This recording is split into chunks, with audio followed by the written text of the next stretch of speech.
ভারতের লোকসভা নির্বাচনে ভুয়া খবর, রাজনৈতিক আর সাম্প্রদায়িক প্রোপাগান্ডা রুখতে হিমশিম খাচ্ছে ফেসবুক, টুইটারের মতো সামাজিক যোগাযোগ মাধ্যমের কর্তৃপক্ষ। পরিসংখ্যান বলছে, নির্বাচনের সময় নানা অপপ্রচার, বিদ্বেষমূলক ছবি আর ভিডিও ছড়িয়ে পড়ছে প্রতি মিনিটেই। নির্বাচনের ফলেও এর প্রভাব পড়তে পারে বলে মনে করছেন বিশেষজ্ঞরা।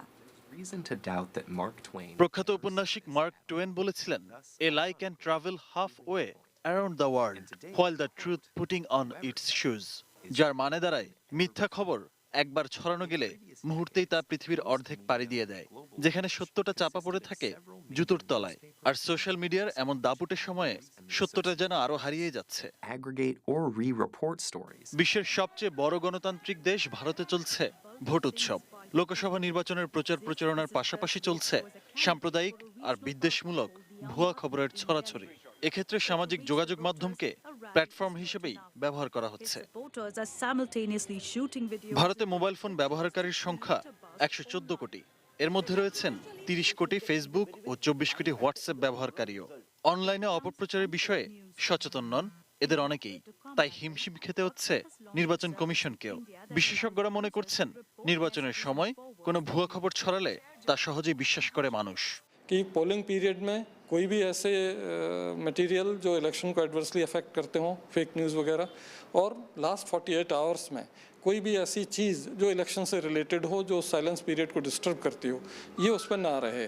तो उन्होंने अपना कमिटमेंट दिया है और उन्होंने कमीशन को आश्वस्त किया है। ভুয়া খবর ছড়ানোর অভিযোগে কংগ্রেসের 687টি পেজ ও অ্যাকাউন্ট সরিয়ে নিয়েছে ফেসবুক। কংগ্রেস আইটি সেলের সাথে যুক্ত এই পেজ বা অ্যাকাউন্টগুলো লোকসভা নির্বাচনকে কেন্দ্র করে ভুল তথ্য ছড়াতে পারে বলে শঙ্কা প্রকাশ করা হয়েছে। নির্বাচনকে কেন্দ্র করে অনলাইনেও সংখ্যালঘুরা আক্রমণের শিকার হতে পারে বলে শঙ্কা প্রকাশ করেছেন অনেকেই। ভারতে এমন দাঙ্গা ছড়ানোর উদাহরণও কম নয়। 2018 সালেই বিভিন্ন রাজ্যে অনলাইনে ছেলে ধরা আখ্যা দিয়ে 20 জনকে পিটিয়ে হত্যা করা হয়েছিল। তাই নির্বাচনে অপপ্রচার ও ভুয়া খবর ঠেকাতেই কয়েক হাজার কর্মী নিয়োগ দিয়েছে ফেসবুক ওয়ার রুম। হঠাৎ গজিয়ে ওঠা অনলাইন সংবাদ মাধ্যমগুলোকেও হুমকি হিসেবে দেখছে ফেসবুক। নির্বাচনের সময় দেশের পরিস্থিতি জানতে অনেকেই নিয়মিত সামাজিক যোগাযোগ মাধ্যম ও অনলাইন সংবাদ মাধ্যমগুলো অনুসরণ করেন। তাই যে কোনো ধরনের রাজনৈতিক সংবাদই নির্বাচনের মোড় ঘুরিয়ে দিতে পারে। এই নির্বাচনে সামাজিক যোগাযোগ মাধ্যম কতটা বড় প্রভাবকের ভূমিকা নিতে পারে সেটাই দেখার বিষয়।